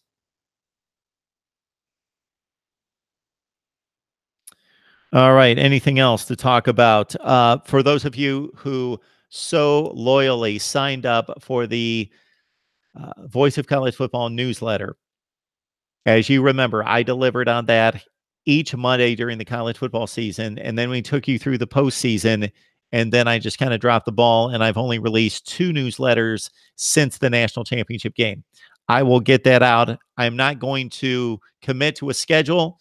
I'll just get it to you a few times during the off season. I need to do that. Hey, if I had the time, I would deliver a newsletter each week, even during the off season, but it's just been difficult to do. But this is a very important aspect of what we do to keep a community together. And all of you have responded very well to our newsletter. So I don't want to let that go, and I won't let that go. The Voice of College Football newsletter. So if you would like to subscribe, sign up for our newsletter. It's free of charge. You just send your email address to my email address, MarkRogersTV@gmail, your email address to MarkRogersTV@gmail, and you sign up for our newsletter, The Voice of College Football. The super chat is open. You can subscribe to the channel, or you can subscribe to the channel without the super chat. Yeah. So the super chat is one thing, and subscribing to the channel is another. So I ask that you subscribe. And as is common for one of my favorite reaction guys out there who reacts to music videos, he says, don't subscribe. Check out the videos. Check out what I'm all about. I don't want you to subscribe to something you don't know about. So I respect him for that. When it comes to me, you know what? Just go ahead and subscribe. Just subscribe to the channel. All right. What else do we got to hit on? The helmet vote.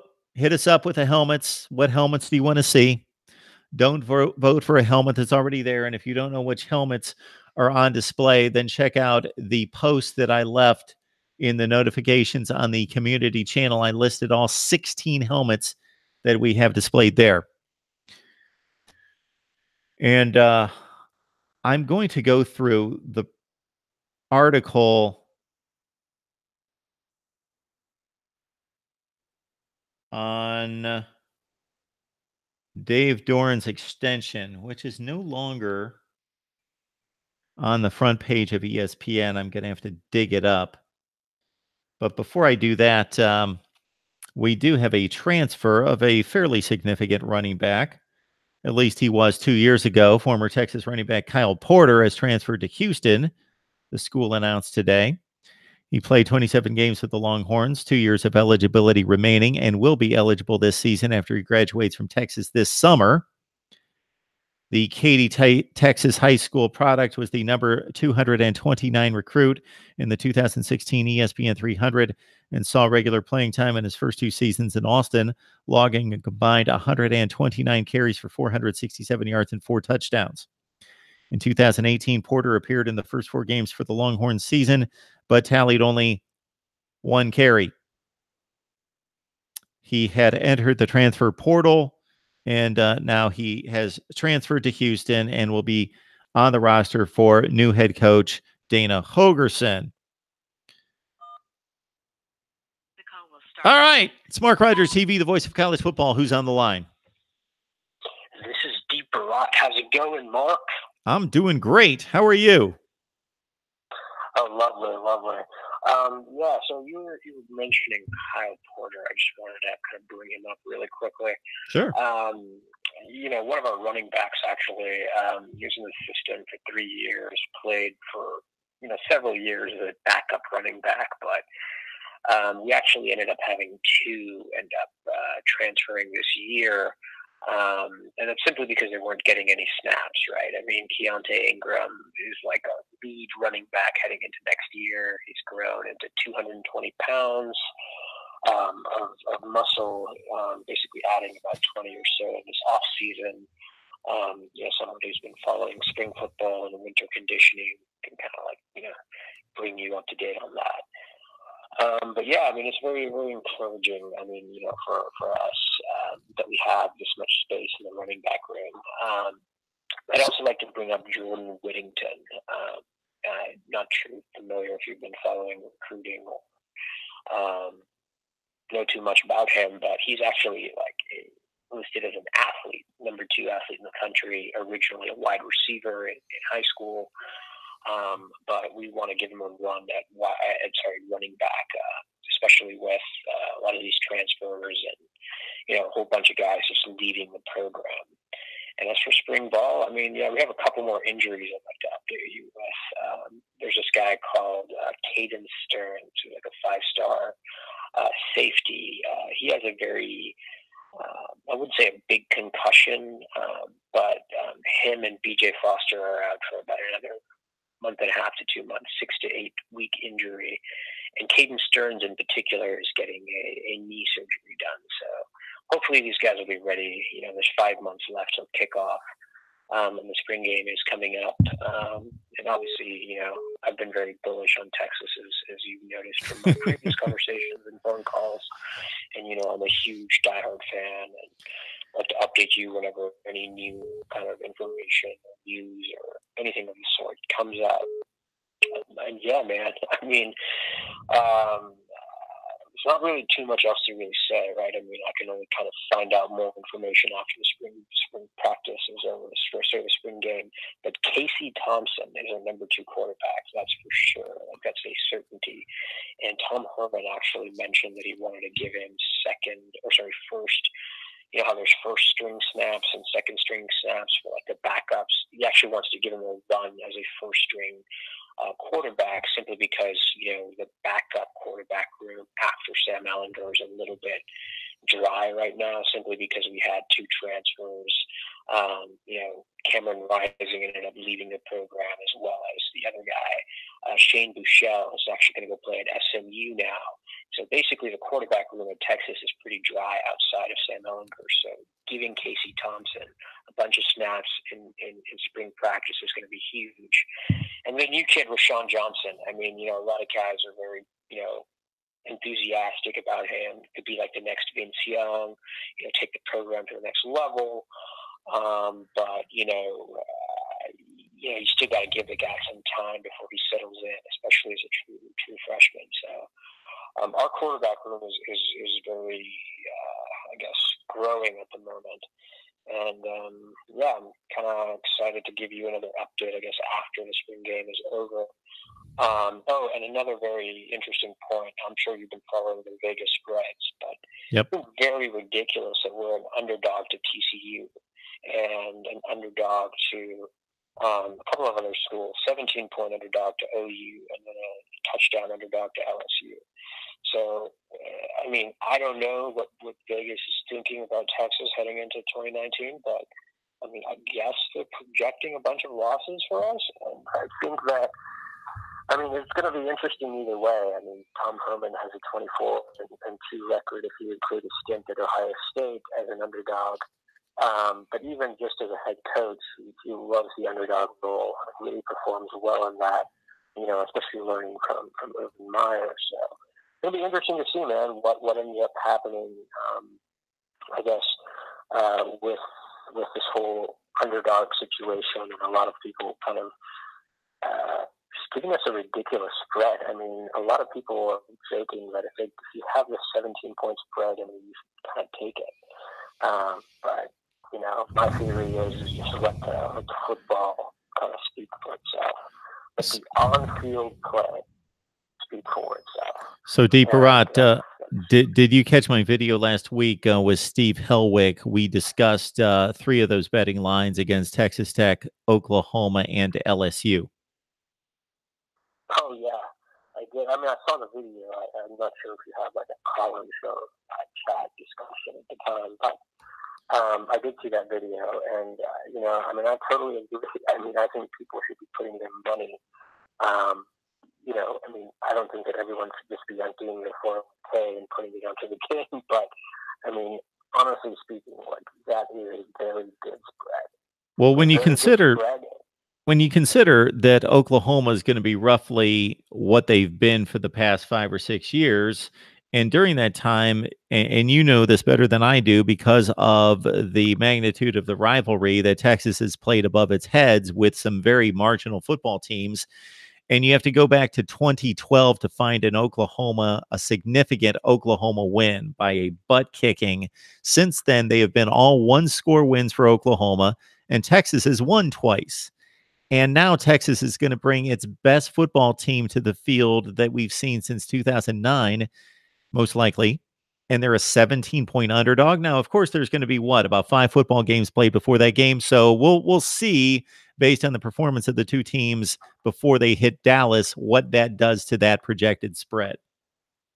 Yeah, and you know, you've been following college football longer than I've been born, but you know, my theory on all of these spreads and heading deeper into the season is that it's either make or break, right? I mean, if you have a bad couple of games, let's say that Texas loses to LSU. Let's say that they get upset by one of those teams they play before they play OU.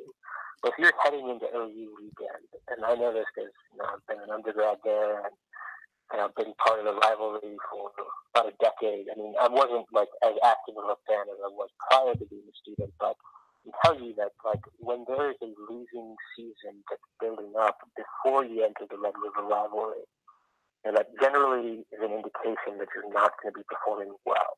Now, there have been seasons where like a 1-4 Texas has beaten a 10-1 Oklahoma, but generally speaking, like you want to, not lose the first couple games. So I think the Vegas spread is based on the assumption that Texas will lose a lot of momentum, credibility, a lot of, off the field drama could result if Texas does lose to LSU. And TCU, while they're still a recovering program, they have had the edge over Texas in the Tom Herman era.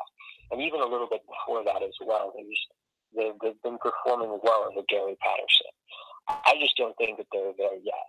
They might have had some off-season momentum, beating Cal in the bowl game, but they're not there yet. They don't have the talent in the system. They don't have the grooming and development of the players yet. And just looking at the Big 12 right now, I don't see anybody besides Oklahoma really, truly challenging Texas. And that's just no disrespect to the conference. It's just right now that like these are the two big teams in the conference. And I think most sane college football fans will agree that, it is about Texas and Oklahoma in the Big 12. So we talked to Rivals last week about TCU, and aside from the quarterback position, they are pretty well stacked across the board in bringing back most of their production. Pretty much. That's true. On both sides of the ball. Do you think that that production would be good enough to compete against a Texas or an Oklahoma?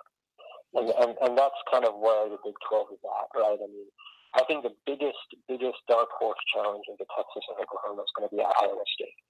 And we actually play Iowa State on the road, and that's going to be an interesting game. I mean, we've always done well in Ames, Iowa, but Iowa State, man, is one of those programs that's been trending up in the 2 years that they've had under their new coach.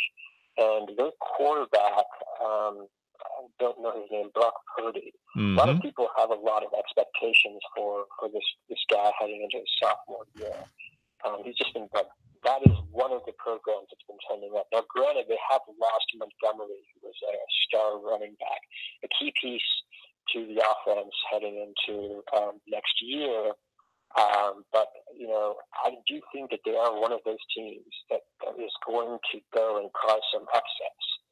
And, you never know about Oklahoma State. They'll always beat that one or two team that, they really shouldn't have beaten. But I think the reason that Texas did end up losing to these teams this year was that Texas was still recovering in 2018. I mean, they were coming off a 7-6 season in 2017, and then previously a 5-7 season. So we've been seeing a linear upward trajectory for Texas. The question is that can they be consistent enough to close out and finish games and not lose or have these conservative wins that they've been doing? Like really and truly try to dominate the situation. And if you want to be in the CFP, or you want to win your conference, I mean, that's what you have to do.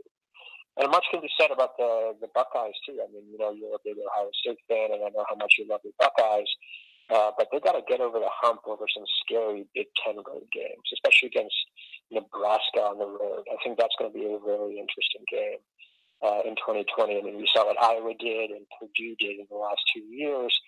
I think that teams like Ohio State, in order to kind of guarantee a playoff spot, you have to kind of have that level of consistency. And Texas more so, because they had 4 losses last year, so they have a lot to prove, to really and truly believe that they're back. And I would be the first one to say, I'm a diehard Texas fan, alum, everything, but you have to win consistently and not give up the lead in the fourth quarter. If you do that, then you're going to have a hard time closing games on the road. All right, Deeper Rod. Iowa State. Yep. TCU can come in. So that's basically all I have to say. I think it's going to be an interesting kind of spring game practice, and I guess 5 months till kickoff. All right, Deeper Rod. We appreciate the phone call. Thanks so much for the analysis, and we look forward to you catching the spring game, as I will as well. And we'll see what's in store, especially for that running game that's not been up to par in recent years and has needed Sam Ehlinger to supplement from the quarterback spot. All right, Deeper Rod, appreciate it. Sounds good. Thank you. Have a good day. Goodbye. All right, folks, here's the deal. Mark Rogers TV, the voice of college football. I'm sure I've got mostly regulars on the line, but if you are watching this on the record, keep in mind that we discuss, debate, and analyze college football like nobody else 24/7, 365. So please enjoy the videos, like the videos, comment, and subscribe as well. Share the videos out on social media if you'd like what we do and would like to keep it going. All right. I'm not going to go on my soapbox about helping support the channel so we can keep it going. It is what it is. And boy, I hate that statement, but I just used it, didn't I? It is what it is. Yeah. Isn't everything what it is? Yes. And so we will just continue to build and grow and look for various ways to get the content out there. And we just ask that if you like it, then you just respond. Respond in a number of ways. You can respond by liking the videos, by commenting, by subscribing, by sharing the videos, by jumping on Patreon and supporting us there. You can respond in a number of ways. You can do your Amazon shopping using our link. There's a number of ways to respond positively to help us grow the channel, and you guys are doing it. So thank you so much. The growth continues to rise. Even during this downtime of college football, even during this downtime where my numbers are down for the last 30 to 40 days compared to what it was the previous 30 to 40 days, that can't be the comparison because November, December, and January are kind of college football channels. The last 30 or 40 days are exponentially 3 to 4 times higher in all the key categories of views and comments and subscriber gain than at this point last year.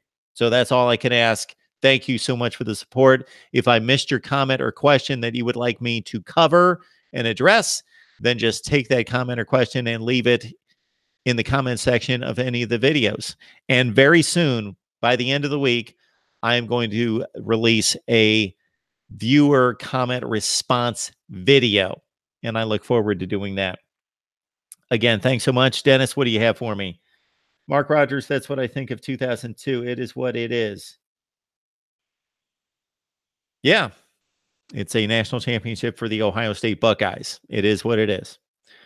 All right. Thank you so much, everyone. You guys are the best. And I truly appreciate and don't say enough and don't clearly or effectively explain and describe and show my appreciation. So that's what I'm trying to do right now. Thank you so much for all that you do in helping me as we grow this channel together. Mark Rogers TV, the voice of college football. We will see you soon. NFL draft coverage coming up tomorrow, as well as more Ohio State, Clemson, and other schools.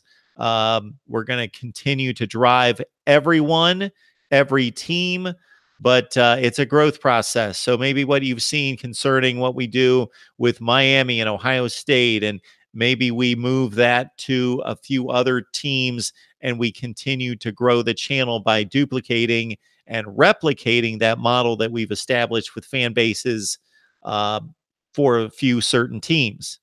That might be the formula to build the channel into a college football giant. All right, everyone. Thank you so much. Yes, this is Tom signing off. Yes. Mark Rogers TV, the voice of college football. We will see you guys soon. There will be more live streams. I miss doing the live streams.